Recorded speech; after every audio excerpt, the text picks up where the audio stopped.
வணக்கம் மக்களே.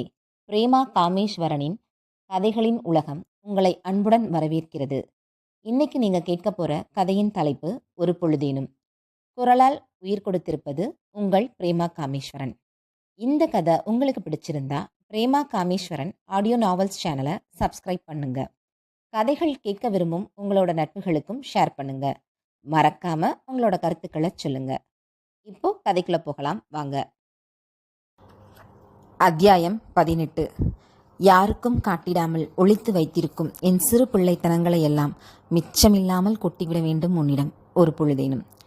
கலைந்து கரைந்து காணாமல் போகும் மேகங்களைப் போல 2 மாதங்கள் என்பது வாரங்களாகி, வாரங்களும் வாடி நாட்களாகி, நாட்களும் நசிந்து நாளிகைகளாகி, நாளிகைகளும் நங்கையைப் போல் நலிந்து இதோ விடிந்தால் திருமணம் என்ற நிலையில் வந்து நின்றது சக்திவேல் மீனாட்சியின் காதல் மோதல் காலம்.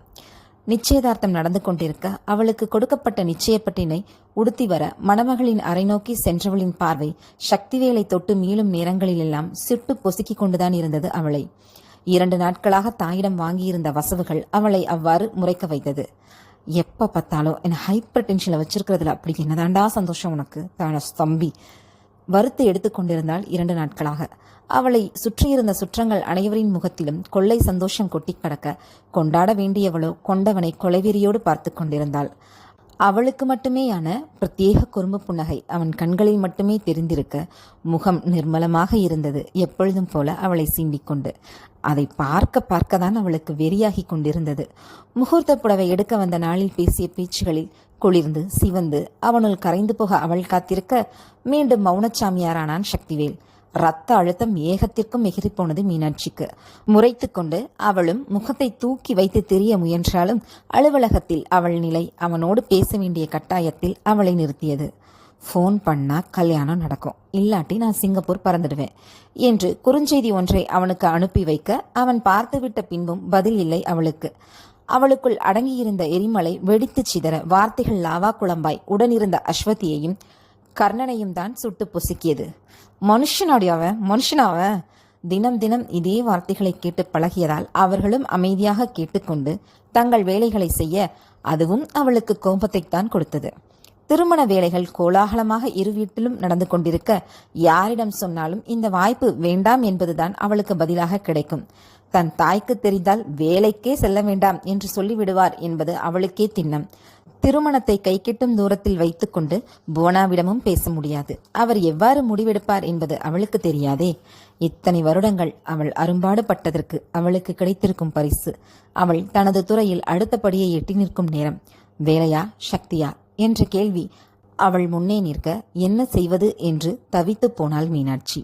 நினைவு தெரிந்த நாள் முதலாக அவளது லட்சியமாக இருந்த ஒன்றும் பார்த்த சில நாட்களிலேயே மனதில் பதிந்து உயிரில் கலந்து இனி வாழும் காலம் முழுமைக்கும் துணையாக வரப்போகும் உறவும் எதிர் நின்று 2இல் 1 என்ற நிலையை அவளுக்கு உருவாக்க தனியாக தவிப்பது போல இருந்தது மீனாட்சிக்கு. அஸ்வதிக்கும் மீனாட்சிக்கும் சேர்த்துதான் இந்த வாய்ப்பு கிடைத்திருக்கிறது. இத்தனை நாட்கள் அவர்கள் எதிர்பார்த்தது கனடா நாட்டு ப்ராஜெக்ட். ஆனால் மீனாட்சியின் திருமணம் நிச்சயிக்கப்பட்ட பிறகு அத்தனை தூரம் செல்வது என்பது அவர்களுக்கு முடியாத காரியம் என்பதால் என்ன செய்வது என்று கலங்கி தவித்தவர்களுக்கு கிடைத்த ஜாக்பாட் போன்றதுதான் சிங்கப்பூர் ப்ராஜெக்ட். 5 மணி நேர பயணம்தான். சென்னையில் இருந்து மதுரைக்கு பேருந்தில் செல்லும் நேரத்தை காட்டிலும் குறைவுதான். அடுத்தடுத்து வரப்போகும் உயர்வுகளுக்கு முதல் படி இது. இங்கு கிடைக்கும் அனுபவமும் பயிற்சியும் மிக மிக முக்கியம். எது எப்படி போனாலும் பெற்றவர்களுக்கு தன் திருமணம் தான் முக்கியம். இது தெரிந்தால் பிரளயம்தான். எப்பொழுதும் தனியாகத்தான் அவளுக்காக அவளை போராடி நிற்பாள். இப்பொழுது ஏனோ அவன் துணையை தேடியது மனது. அவனோடு பேச வேண்டும். அவள் மனம் சொல்லியது அவன் இதற்கு தடை சொல்ல மாட்டான் என்று. ஆனாலும் அவன் வாய்மொழியால் ஒரு வார்த்தை கேட்டுவிட்டால் தைரியமாக அடுத்ததை செய்து விடுவாள். அவன் சம்மதம் அளித்த பிறகு தாய் தந்தை உற்றார் உறவினர் யார் எதிர்த்து நின்றாலும் கவலை இல்லை அவளுக்கு. அதற்குத்தான் அலைமோதி கொண்டிருக்கிறாள். திருமணம் முடிந்து சரியாக 10வது நாள் கிளம்ப வேண்டும் என்று மின்னஞ்சல் வந்திருக்க அவள் எதிர்பார்த்த வாய்ப்பு கிடைத்துவிட்ட சந்தோஷத்தையும் அவனை பிரிந்து செல்ல வேண்டும் என்ற துக்கத்தையும் அவன் தோள் சாய்ந்து பகிர்ந்து கொள்ள தேடியது அவனை. என்றும் உடனிருக்கும் அஸ்வதி கர்ணனை பார்த்து விஷயத்தை சொல்ல வேண்டும் என்று சொல்லி முன்பே அலுவலகத்தில் இருந்து கிளம்பியிருக்க அந்த தனிமையும் சக்திவேலை அதிகமாய் தேட வைத்தது. உடன் வேலை பார்த்தவர்கள் உற்சாகமாக வாழ்த்திய போதும் சுரத்தே இல்லாமல் வாங்கிக் கொண்டு நன்றி கூறி அவர்களிடமிருந்து விடைபெற்று ஓய்ந்து களைத்து போய் பேசவே தெம்பில்லாதவள் போல அலுவலகத்தை விட்டு வெளியே வந்தாள் மீனாட்சி. வாகனங்கள் இருக்கும் இடத்தில் இருந்த அவளது ஹோண்டா ஆக்டிவாவை நோக்கி செல்லும் வழியில் அவளை தேக்கியது இருக்கால்கள். கண்டுகொண்ட பெண்ணின் நெஞ்சம் விம்மி அடங்கியது. தவிக்க வைத்துக் கொண்டே இருக்கிறானே என்று கோபம் ஒருபுறம் இருந்தாலும் அவன் அண்மை விரும்பும் வேண்டும் என்று நினைக்கும் முக்கியமான தருணங்களிலெல்லாம் அவள் பக்கம் வந்து விடுகிறான், அவள் சொல்லாமலேயே. கண்களில் கண்ணீர் துளிர்த்து விட்டது. இமைகளை மூடித் திறந்து கீழே சிந்திவிடாமல் தடுத்தவள் முகம் அழுகையை அடக்கியதில் கன்றி சிவந்திருந்தது. எள்ளுப்பு நாசியில் அணிந்திருந்த சிவப்புக்கள் மூக்குத்திக்கு போட்டியாக நாசி நுனியும் கண்ணக்கதுப்புகளும் நீள் விழிகளும் சிவந்திருக்க நிமிர்ந்து பார்த்தவளை மொத்தமாய் அள்ளிக்கொள்ளச் சொல்லி ஆவி துடிக்க சித்தம் கலங்கிப்போய் நின்றிருந்தான் சக்திவேல். கேள்விகளும் பதில்களும் விழிமொழியாய் வழிந்துவிட கைப்பற்றி அழைத்து சென்றான் மீனாட்சியை. அவன் செயல்களில் என்றுமே தடுமாற்றம் இருந்தது இல்லை. நொடிக்கு ஒருமுறை குறுஞ்செய்திகள் பறக்க வேண்டியதில்லை. மணிக்கணக்கில் பேசி கலைக்க வேண்டியதில்லை. தினம் தினம் பார்த்து கொள்ள வேண்டிய தேவையும் இல்லை. தன் உயிர் நேசத்தை அவளுக்கு உணர்த்திவிட அவளுக்காகவே அவளிடமிருந்து தள்ளி இருப்பவன் சக்திவேல். அவன் தனியாக கேட்க வேண்டிய தேவையே இருக்கவில்லை. அஸ்வதி பேச்சை ஆரம்பித்தால் அவளில் ஆரம்பித்து கர்ணனில் சென்று மீனாட்சியில்தான் இப்பொழுதெல்லாம் முடிகிறது அவள் வார்த்தைகள். அவள் மூலமாகவே அறிந்ததுதான் மீனாட்சியின் லட்சியம். மீனாட்சியின் தைரியமும் தன்னம்பிக்கையும், படித்தே தீர வேண்டும் என்ற தனியாத வேட்கையும், அதற்கு தனியாக அவள் வாங்கிய அடிகளும், கர்ணன் மீது கொண்ட நட்பிற்காக அவள் கேட்டுக்கொண்ட வசவுகளும் அவளை பிரமிக்க வைத்திருந்தது. அவற்றையெல்லாம் தூக்கி சாப்பிடும்படியாக எப்படியாவது தொழில்துறையில் தன் பெயரை பதித்தே ஆக வேண்டும் என்ற தீரா தாகத்தோடு செயல்பட்டு கொண்டிருக்கிறாள் என்பதை அறிந்தவனுக்கு மகிழ்ச்சியாக இருந்தது. சக்திவேல் அவள் வாழ்வில் வந்த பிறகு ஏற்பட்ட சிறு தடுமாற்றத்தையும், அதன் பிறகு அவன் செயலால் ஏற்பட்ட கோபத்தை தன் வேலையில் காட்டியதால் உண்டான பெரும் முன்னேற்றத்தையும் அஸ்வதியின் வாய்மொழியாக அறிந்தவனுக்கு என்ன செய்ய வேண்டும் என்று விளங்கியது. மனிதர்கள் இருவகை. முதல் வகையினர் உன்னால் முடியும் என்று சொல்லி ஊக்கப்படுத்தி தட்டி கொடுத்து பின்னால் நின்றால் அவர்களால் எட்ட முடியாத உயரம் என்பது எதுவுமே இல்லை. ஆனால் இரண்டாம் வகையினர் அவர்களுக்கு அப்படியே எதிர்ப்பதும். உன்னால் முடியாது என்ற உதாசீனப்படுத்தும் போதும், அவர்கள் கேட்டது நினைத்தது கிடைக்காத போதும் அதை மடைமாற்ற தேர்ந்தெடுக்கும் செயலில் உச்சம் பெறுபவர்கள். அவ்வாறு தேர்ந்தெடுக்கும் செயல் அவர்களின் வாழ்க்கைக்கும் சமுதாயத்திற்கும் பயனுள்ளதாக இருந்தால் வையமே வாழ்வு பெறும். அகாத பாதையை தேர்ந்தெடுத்து விட்டால் உலகம் இல்லாவிட்டாலும் அவர்களை சுற்றி இருப்பவர்களுக்காவது சேதாரத்தை கொடுக்காமல் ஓயாது அவர்களின் செயல். மீனாட்சி தன் கோபத்தை தன் தொழிலிலும் தன் முன்னேற்றத்திலும் மடைமாற்றம் செய்யக்கூடியவள். அதை உணர்ந்ததால் தான் சக்திவேல் தன்னை வெகுவாக கட்டுப்படுத்தி கொண்டு அமைதி காத்தான்.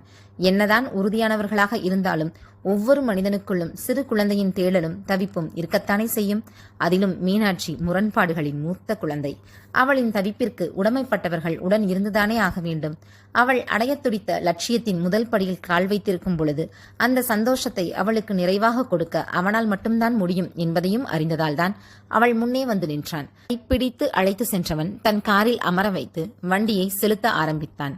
கோபத்தில் அவனோடு பேசாமல் அமைதியாய் சற்று நேரம் வந்தவள் அவன் வந்து சேர்ந்த நிம்மதியில், அவனிடம் வந்து சேர்ந்த நிம்மதியில், அத்தனை நேரம் தேவையில்லாத எண்ணங்களில் உழன்று கொண்டிருந்த மனம் அவன் அண்மையில் அமைதியாக அவன் தோளில் தலை சாய்ந்து உறங்கியே போனாள். நீண்ட நெடுந்தூர பயணம். அவள் தூக்கம் களையும் வரை எங்கும் நில்லாமல் இதமாய் ஒரு நெடுந்தூர பயணம். தன் தோளில் தலை சாய்ந்து உறங்கியவளின் உச்சந்தலையில் தன் கன்னம் பதித்து நிதானமாய் அவன் வாழ்க்கை பயணத்தின் சிறு முன்னோட்டமாய் ஒரு பயணம். ஆதவன் மறைந்து அந்தி சாய்ந்து இரவு பெண்ணின் மெல்லிய வருகையில் அவனவள் உடனான அழகிய பயணம். உள்ளத்தின் நிறைவே ஐம்புலன்களின் ஆதாரம். நெரிசல்கள் கடந்து அமைதியான சாலையில் அந்த அழகான பயணம் அவன் உள்ளத்தின் நிறைவைப் போலவே. 2 மணி நேரம் கழித்து அப்படியே அமர்ந்திருந்த காலின் மரத்த தன்மையில் விழி மலர்த்தி பார்த்தவள் கண்டது என்னவோ கடல் அன்னையின் மடிதான். அவன் தோளில் சாய்ந்தபடி கண்ணுக்கு எதிரே களங்களாய் தெரிந்த கடலின் ஆர்ப்பரிப்பில் அதற்கு கொஞ்சமும் குறையாத ஆனந்தத்தோடு மலர்ந்தது அவள் முகம். எத்தனை எத்தனை ஆசைகள் அந்த ஆழி விழியாளின் குட்டி மனதுக்குள்! அத்தனையும் சொல்ல அவள் இதழ்கள் தேவையில்லை அவனுக்கு. அவனோடு கைகோர்த்து கடற்கரையில் கால் பதித்து பாதம் உரசி செல்லும் அலைகளின் அழகியலில் குறுகுறுக்கும் மணலின் ஸ்பரிசம் உணர. நீண்ட நெடுந்தூர பயணம். காதலின் மௌனத்தில், அவன் சுவாசத்தின் ஓசையில் அவன் வாசத்தை சுவாசித்து தோள் சாய்ந்து நிம்மதியாய் கண்மூடி தான் ரசித்த அனைத்தையும் அவனுக்கும் பகிர்ந்து அவன் அதை ரசிக்கும் அழகினை கண்குளிர கண்டு அவன் ரசித்த அனைத்தையும் அவன் கரம் பற்றி அவன் வாய்மொழியில் அவன் விழி வழியாய் ரசித்தின. காந்தமாய் தன்னை ஈர்க்கும் மாயக்குரலில் அவன் காதலை சொல்லும் அழகிய இசைமொழியை அவன் விழிப்பார்த்து கேட்டுக்கொண்டே அவன் குரலோடு தேநீரையும் பருகும் மௌனமான நேரம். அத்தனையிலும் அவன், அவளின் அனைத்திலும் அவன், அவளின் அனைத்துமாய் அவன். நினைத்து நினைத்து ரசித்திட, ரசித்து ரசித்து சுகித்திட, சுகித்ததில் திளைத்து மடிந்திட என எத்தனை எத்தனை ஆசைகள் அவளுள்! சின்ன சின்ன மென்மையான ஆசைகள் கோடி கோடியாய் கொட்டி கிடக்க, திருமணத்திற்கு முன்பாக அவனோடு கழிக்கும் ஒவ்வொரு நிமிடங்களையும் ஆர்ப்பரித்து சேகரிக்கும் அடங்காத மனதில் அத்தனை ஆசைகள். எதனால் இத்தனை பிடித்தம்? எப்படி இப்படி ஒரு பிடித்தம்? காரணமே இல்லாமல், காரணங்கள் தேடாமல், கண்ட நொடி உள்ளுணர்வு உந்த உயிர் சரணம் பெற்ற சரிபாதியாய் அவன். உலகாளும் உமையாளாம் என் மீனாட்சி, அவள் சிவனை சொக்கனாய் சுந்தரேசனாய் கண்ட நொடி கொண்ட சரணாகதி. அத்தனை அழகான சூழலில் வாயடைத்து மீனாட்சி நின்றிருக்க, என் மாலை வானம் மொத்தம் இருள் பூசிக்கொள்ளும் சத்தம், இங்கு நீயும் நானும் மட்டும், இது கவிதையோ? எளிதாய் ஒலித்த சக்திவேலின் குரல் அவள் ஜீவன் நிறைத்தது. நிமிர்ந்து அவன் முகம் பார்க்க, இரு கைகளில் அவள் முகம் பற்றி கொண்டு, என் மாலை வானம் மொத்தம் இருள் பூசிக்கொள்ளும் சத்தம் என்று பாடியபடியே சுற்றி அவர்களை சூழ்ந்து இருந்த இருள் வானத்தை காட்டியவனின் விழிகள் ஜாலம் காட்ட, கன்னம் தாங்கிய கைகளின் இரு பெரு விரல்களும் அவள் கன்னத்தின் மென்மையை சொதித்தபடி, எங்கு நீயும் நானும் மட்டும், இது கவிதையோ என்று மென்புன்னகை இளைந்தோடும் குரலில் பாடியபடி அவள் முகத்தின் அருகே சென்றவன் மலர்ந்த விழிகளை இதழ் கொண்டு மென்மையாக மூடியிருந்தான். கற்றை மேசையின் முடி உறுத்தாத வண்ணம் மிக மென்மையாய், பட்டாம்பூச்சியின் சிறு தீண்டலாய் ஒரு முத்தம். அவனை சித்தம் கலங்க வைத்த கருமணிகள் செதிராடும் கண்ணியின் கன்னிமையில் கோடி வார்த்தைகள் உணர்த்த முடியாமல் தடுமாறிய காதலை மௌனமாய் காற்றுக்கும் கேட்காத முத்தத்தின் சத்தத்தில் உணர்த்தினான் சக்திவேல். அழகிய மௌனம் அவர்களை மென்மையாக போர்த்தி கொண்டது. சில மணித்துளிகள் நீண்டு கொண்டு சென்ற அந்த அழகிய மௌனத்தை அதிராமல் கலைத்தவனும் சக்திவேலே. பற்றியது போலவே அவள் விழிப்பார்த்து கொண்டே அவளில் இருந்து விலகியவன் என்ன என்பதாய் புருவம் உயர்த்தி கேட்க ஆரம்பித்தது கண்டம் அவனுக்கு. அத்தனை மாயக்கட்டுகளும் நொடியில் சுக்குநூறாய் தெரித்து போக சண்டை கோழியாய் சிலிர்த்து நின்றாள் மீனாட்சி. காரில் இருந்து வேகமாக இறங்கியவள் கண்முன்னே தெரிந்த கடற்கரையில் கால் புதைந்து அவள் வேகத்தை தடை செய்த போதிலும் முயன்று முன்னேறி சென்றாள்.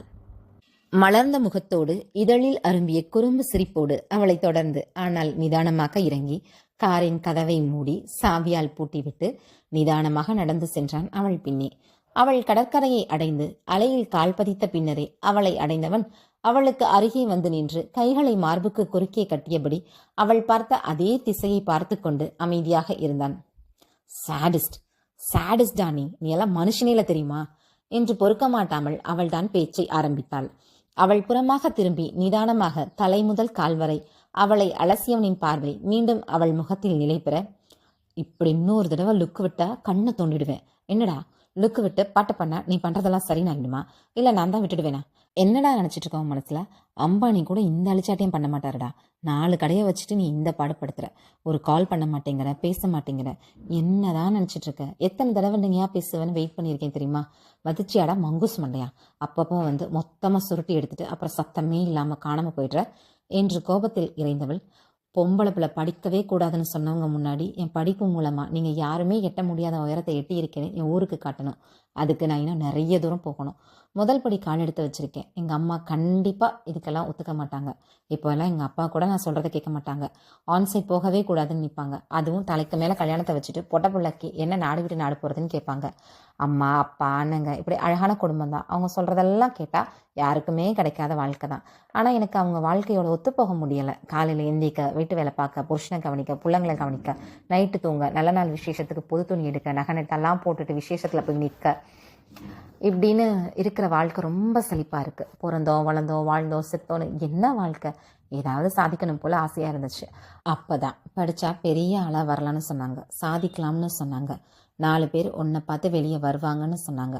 நான் படித்த ஸ்கூலில் இங்கிலீஷ் மேகசின்ஸ் வரும், மாதத்துக்கு 1 தான் வரும். உள்ள என்ன இருக்குது ஏது இருக்குன்னு எனக்கு தெரியாது. டீச்சர்கிட்ட கேட்பேன். ஒவ்வொரு மாதமும் பிஸ்னஸ் வேர்ல்டில் ஜெயிச்ச மனுஷங்களை பற்றின விஷயங்கள் வந்திருக்கு, இதெல்லாம் சாதிச்சிருக்காங்கன்னு அவங்க சொல்லுவாங்க.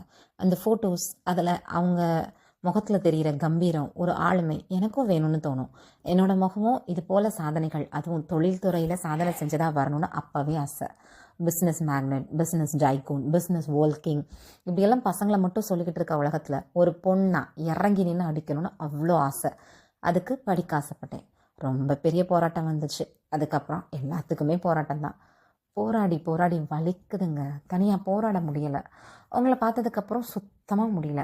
கூட நீங்கள் இருந்தால் நல்லா இருக்கும்னு தோணுது. என்னவோ என் மனசு சொல்லுச்சு, இப்படி ஒரு ஆப்பர்ச்சுனிட்டி எனக்கு கிடச்சிருக்குன்னு உங்ககிட்ட சொன்னால் எங்கள் அம்மா மாதிரி நீங்கள் வேணான்னு சொல்ல மாட்டீங்கன்னு சொல்லுச்சு. என்னை போகக்கூடாதுன்னு தடுக்க மாட்டீங்கன்னு சொல்லுச்சு. நீங்கள் என் கூட இருப்பீங்கன்னு எனக்கு சொல்லுச்சு. அதுக்காகத்தான் உங்களை தேடினேன். கூடவே உங்களை விட்டுட்டு போகணும், தனியாக இருக்கணும்னு நினைக்கும்போது இன்னும் வலிக்குது. அப்படி என்ன தான் உங்கள் மேலே என்று நிறுத்தியவள் ஆழ்ந்த மூச்சை எடுத்து விட்டு அது வேறன்னு கோவமாக வருது. பார்த்து கொஞ்ச நாளில் எப்படி இந்தளவுக்கு ஒரு சரி விடுங்க, ஆனால் நீங்கள் என்னை மதிக்கவே இல்லைல்ல, பயமாக இருக்குது. இப்போ நீங்கள் ஓகே சொல்லுவீங்களா இல்லையான்னு ரொம்ப ரொம்ப பயமாக இருக்குது.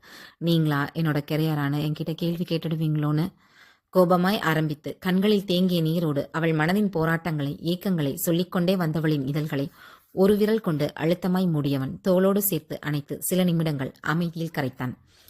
அவள் மனம் சமணப்படும் வரை தன் கை வளைவில் வைத்திருந்தவன் அவள் மூக்கை உறிஞ்சிக்கொண்டு அவன் முகம் பார்க்க, இவ்வளோ சீன் இல்லை வலிக்கணும். 5 மணி நேரம் ட்ராவலில் இருக்கிற சிங்கப்பூர் போகிறதுக்கு இவ்வளோ ஃபீலிங்ஸ் எல்லாம் தேவையில்லை. இதெல்லாம் உனக்கே கொஞ்சம் ஓவராக போகிற மாதிரி தெரியல. இதழ் கடித்து முகத்தை வெகு தீவிரமாக வைத்துக்கொண்டு சக்திவேல் கேட்க, அவன் தோளில் அடிக்க ஆரம்பித்தவளை இன்னும் வெறியேற்றியது. இருபுற தோள்களையும் அவள் அடிப்பதற்கு வாகாய் காட்டியபடி அவன் சிரித்தது.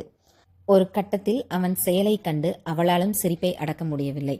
அப்பொழுதும் கேள்வியாக அவன் முகத்தை அவள் பார்க்க கண்களை மூடி திறந்தவனின் செயல் தான் இருப்பதாய் அவளுக்கு சொல்லியது. அதன் பிறகு கைகோர்த்து அமைதியாய் சில நிமிடங்கள் கடற்கரை மணலில் நடந்துவிட்டு நேரமானதை உணர்ந்து மௌனமாக காருக்கு வந்து கிளம்பினர். சில நிமிடங்கள் கழித்து திடுக்கிட்டவளாக திரும்பி அவனை பார்க்க எப்பொழுதும் போல என்ன என்பதாக புருவங்கள் ஏற்றி கேட்டான் சக்திவேல்.